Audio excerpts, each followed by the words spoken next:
Naquele instante, quando ela olhou para o meu marido e disse com a voz trêmula: "Papai, você está aqui?" Algo dentro de mim morreu. A menina que eu havia resgatado da rua, tremendo sob um papelão encharcado, acabava de colocar fogo em tudo, que eu pensava conhecer. E o que ela revelou depois, não só destruiu a minha vida, destruiu também a dele. Naquela noite, tudo que eu queria era silêncio. O tipo de silêncio que só vem depois de um dia inteiro ouvindo gritos de emergência, monitores apitando e gente sofrendo. Eu dirigia devagar, com os faróis cortando a cortina de água que despencava do céu como se o mundo estivesse lavando alguma culpa que eu não sabia qual era. O vidro embaçado escondia o brilho da cidade, mas meus olhos, acostumados a enxergar dor onde ninguém mais via, notaram. No meio-fio, encolhida como se tentasse desaparecer, estava uma menina. O papelão que a cobria já não fazia sentido. Estava tão molhado quanto ela. Os cabelos escorriam colados na testa, e os joelhos, dobrados contra o peito, tremiam como se o frio tivesse dentes. Não pensei 2 vezes. Estacionei no meio da avenida, liguei o pisca-alerta e desci. A chuva caiu sobre mim como um soco, mas não importava. Caminhei até ela com o guarda-chuva na mão, mas era como se eu fosse a única a enxergá-la. "Você está sozinha? Onde estão seus pais?" Ela me olhou. Não respondeu. Mas os olhos, aqueles olhos grandes, sem brilho, sem lágrimas, diziam mais do que qualquer grito. Eu sabia o que era não ter para onde correr. Estendi a mão. Ela hesitou. Depois segurou. A mão dela era pequena, fria, leve como se não comesse há dias. No carro não disse uma palavra. Apenas segurava firme a alça de uma mochila velha, encardida, que devia pesar mais que ela. Quando chegamos em casa, ela tirou os sapatos com cuidado, como se tivesse medo de molhar o chão, mesmo estando encharcada. Preparei um banho quente e levei uma toalha macia. Ela entrou no banheiro em silêncio. Minutos depois, saiu enrolada, na toalha, com os cabelos pingando e os olhos curiosos, como se nunca tivesse estado em um lugar tão seguro. Preparei uma sopa simples, mas o jeito como ela devorou o prato me fez engolir um nó. Ela não parava para respirar. Eu apenas observava com o coração apertado e as mãos trêmulas. Vesti nela um pijaminha velho do meu filho. Ficou grande, mas confortável. Depois, ajeitei o sofá com cobertores e almofadas. Quando a deitei, ela segurou minha mão. "Você é boa, sabia?" A voz saiu baixa, mas firme, como se dissesse algo que não podia esquecer. Eu sorri. Não respondi, porque se abrisse a boca, minha voz viria quebrada. Naquele instante, eu ainda achava que a estava salvando. Ainda achava que aquela garotinha precisava de mim. Mas, na verdade, era eu quem não fazia ideia do que estava prestes a acontecer. O som da chave girando na porta me tirou do devaneio. Já passava das 11. Renan tinha dito que o voo chegaria tarde, mas mesmo assim, meu coração disparou. Não sabia explicar por quê. Talvez fosse o contraste entre a calmaria da sala e o peso da chuva lá fora. Ou talvez fosse aquela menina, encolhida no sofá, que olhava para a porta com olhos arregalados como se soubesse o que estava por vir. Renan entrou com a mala numa mão e o casaco dobrado na outra. Estava exausto. Os olhos dele demoraram 1 segundo para reparar nela, mas quando repararam, foi como se o chão se abrisse. A menina se encolheu mais ainda sob o cobertor. Os olhos escuros e redondos brilharam como se vissem um fantasma. E então ela disse: "Papai, você está aqui?" As palavras vieram trêmulas, frágeis, mas o impacto foi como uma explosão surda. Eu fiquei imóvel. Renan parou no meio da sala, o rosto em branco. A mala caiu com um baque seco. Ele a encarava como se estivesse ouvindo sua própria infância sendo reescrita. "Como é que é?"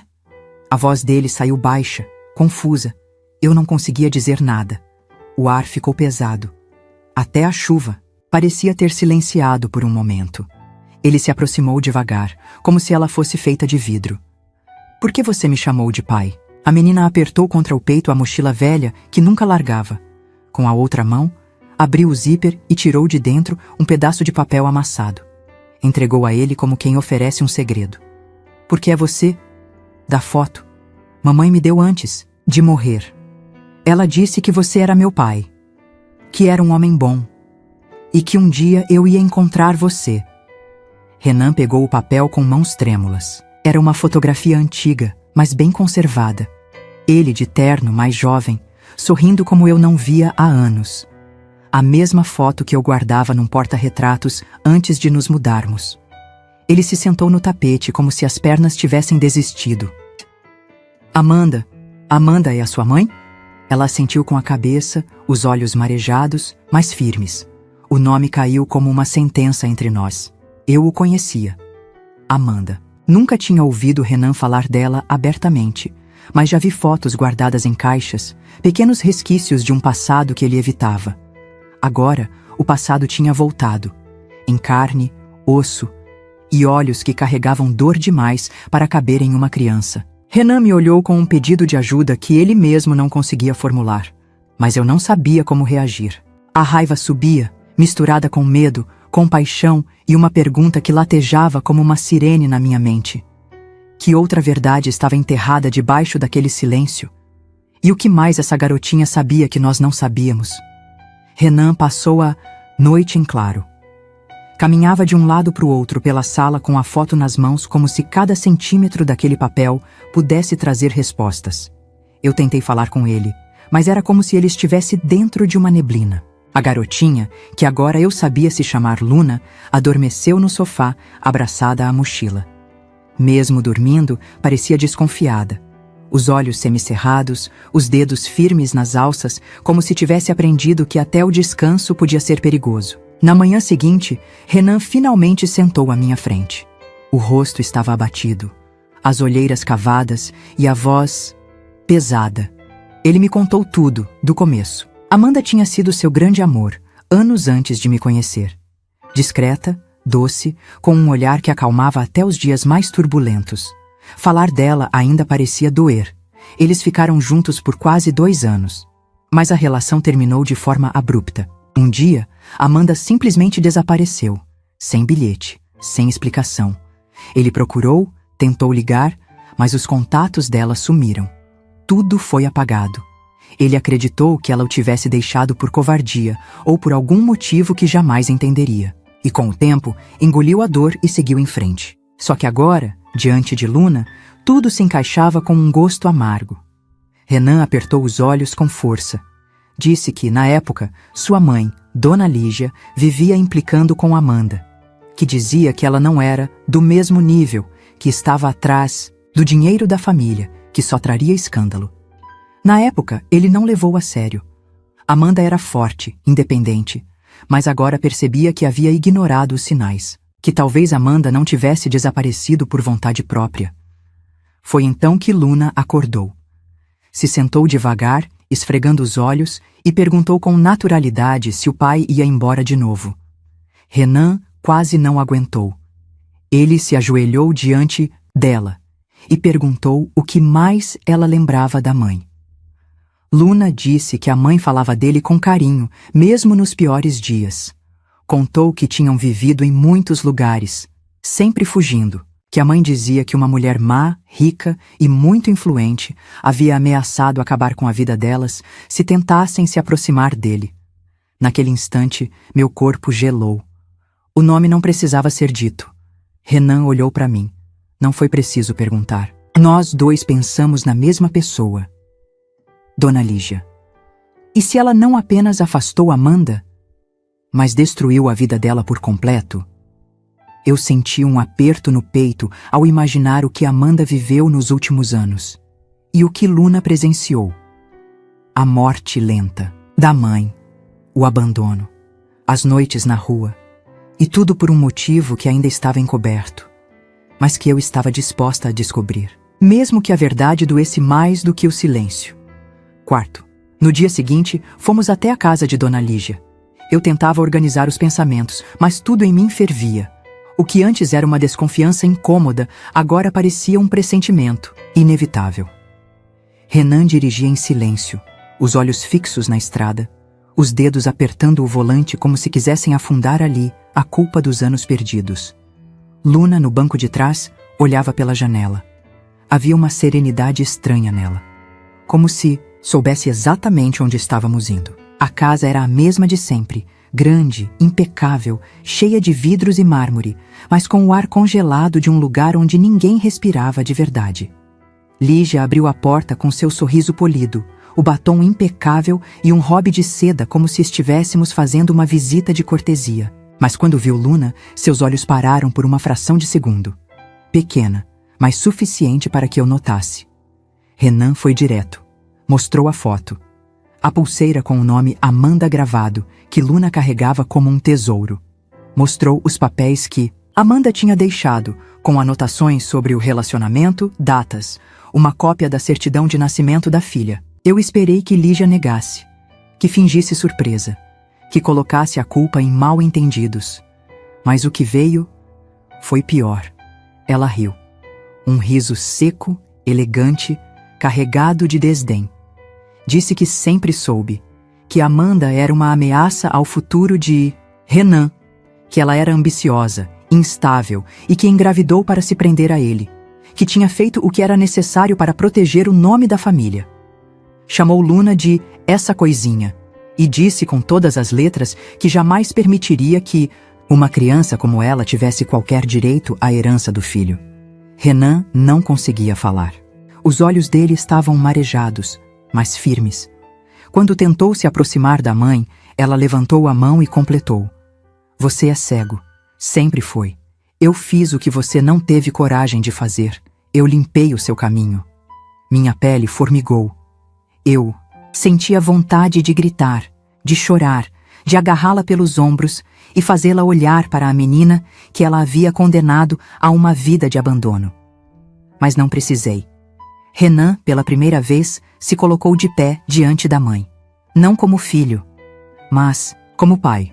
E ali, com a voz baixa e firme, ele prometeu que por cada noite que Luna dormiu sozinha, por cada vez que Amanda foi ignorada, ele faria justiça, que ela responderia por tudo, que não haveria mais silêncio. Lígia, com sua altivez intacta, apenas ergueu o queixo. Disse que estava tranquila, que ninguém mexia com ela. Mas dessa vez, ela estava errada. Na saída, Luna me segurou pela mão. Não disse nada, mas apertou com força. E naquele gesto, entendi que o que ela mais precisava agora não era piedade. Era coragem. A verdade tinha começado a sair das sombras, e nós não iríamos parar até expor tudo, mesmo que custasse o pouco que ainda restava daquela família. Nos dias que se seguiram, Renan mergulhou num silêncio que me doía mais do que qualquer discussão. Ele passava horas no escritório, revisando papéis antigos, e-mails esquecidos, arquivos de uma vida inteira que ele nunca tinha olhado com atenção. Era como se, pela primeira vez, estivesse enxergando a própria história com os olhos certos e visse nela rachaduras que nunca quis admitir. Enquanto isso, Luna começava a baixar a guarda. Dormia melhor, comia tudo, até sorria às vezes. Mas de vez em quando, eu a encontrava parada em frente à janela, abraçada à mochila, olhando o céu como quem ainda espera alguém que nunca veio. Aquilo partia meu coração. Foi numa noite dessas que Renan me chamou ao escritório. Havia uma pasta aberta sobre a mesa. Dentro, impressões de conversas entre Amanda e um advogado que, estranhamente, abandonou o caso pouco antes dela desaparecer. As mensagens eram claras. Amanda buscava ajuda legal para registrar a filha e assegurar seus direitos. Só que, de repente, tudo cessava. Como se ela tivesse sido silenciada.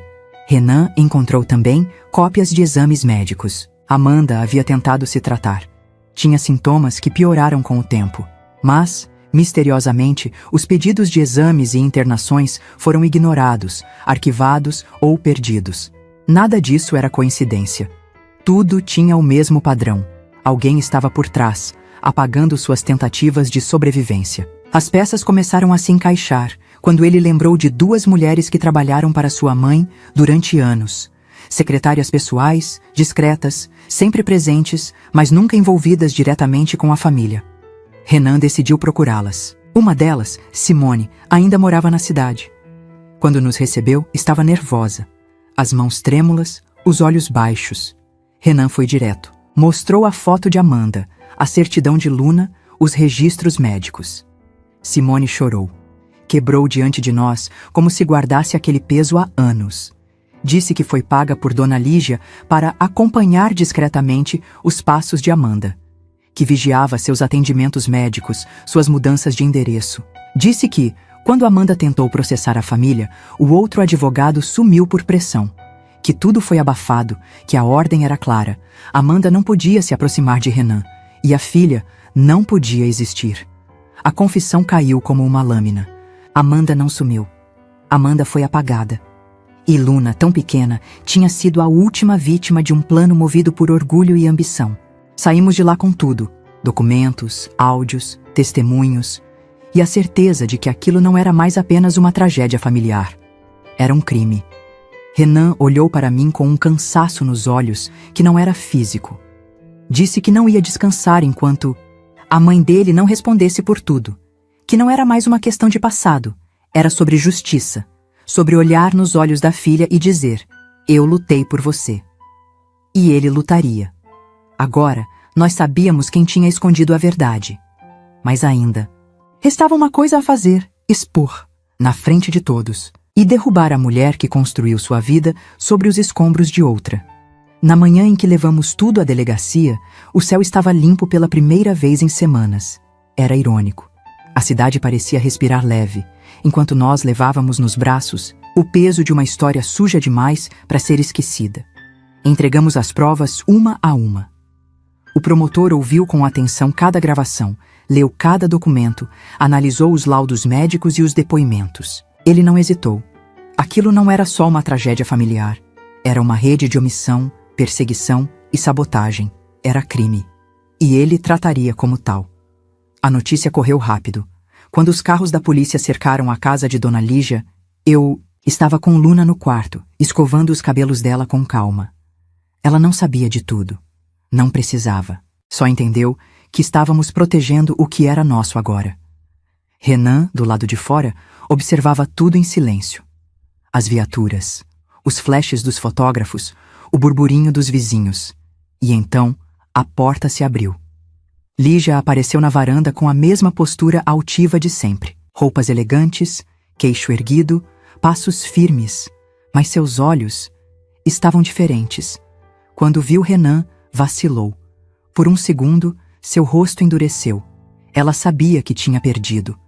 Tentou argumentar com os policiais. Depois, com os repórteres. Chamou tudo de armação. Disse que era vítima de uma conspiração, que seu próprio filho havia sido manipulado. Mas ninguém acreditava. Quando os agentes colocaram as algemas em seus pulsos, ela finalmente parou de falar. O silêncio dela doeu mais que qualquer palavra. Os cúmplices também foram levados. Uma delas, a mesma que confessou, saiu cabisbaixa. A outra gritava que só cumpria ordens, mas todas sabiam que não havia mais volta. Antes de entrar na viatura, Lígia olhou mais uma vez para o filho. O rosto estava carregado de mágoa, mas não de arrependimento. Era desprezo, como se ele tivesse traído o sangue dela.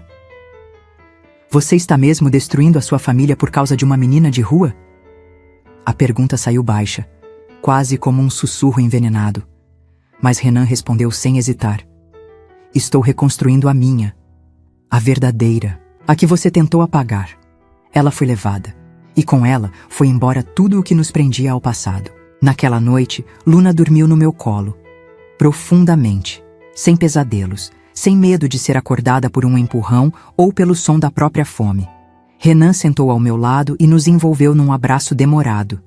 Nenhum de nós disse nada, porque finalmente, depois de tanto silêncio cheio de mentiras, o que restava era uma verdade que não precisava mais de palavras. A justiça havia começado, mas ainda faltava algo. Algo que só o perdão poderia curar. E era hora de olhar para a frente. O tempo passou como quem costura com delicadeza um tecido rasgado. No início, eu achava que seria impossível esquecer o que Dona Lígia fez. E talvez esquecer realmente não seja a palavra. Mas algo mudou. O peso deixou de sufocar. A dor não desapareceu, mas passou a ensinar. E cada cicatriz virou uma lembrança viva de que a justiça, por mais tardia que pareça, sempre encontra o caminho certo. Luna agora tem um quarto só dela, um com paredes cor-de-rosa claro, uma estante cheia de livros e bonecas, e um abajur em forma de lua que ela insiste em deixar aceso a noite inteira. Disse que ficou tempo demais no escuro. Hoje, Quando ela sorri, não é mais um sorriso de alívio. É um sorriso de pertencimento. Ela se senta à mesa conosco, ajuda na cozinha, assiste desenhos abraçada no pai. E sim, ela o chama de pai. Com naturalidade, com verdade, como se esse título tivesse estado dentro dela desde o primeiro dia. Renan mudou também.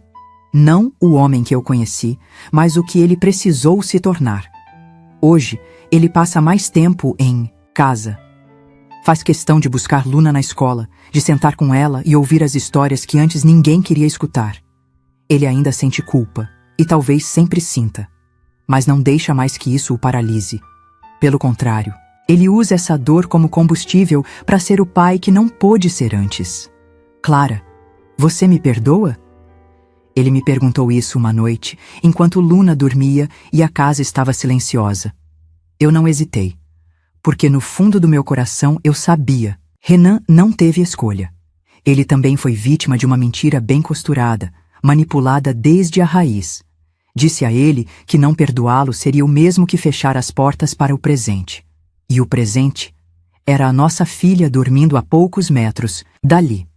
Quanto a Dona Lígia, foi condenada por obstrução de justiça, coerção de testemunhas e negligência com agravantes. Cumpre pena em um presídio feminino, sem os privilégios que um dia achou que jamais perderia.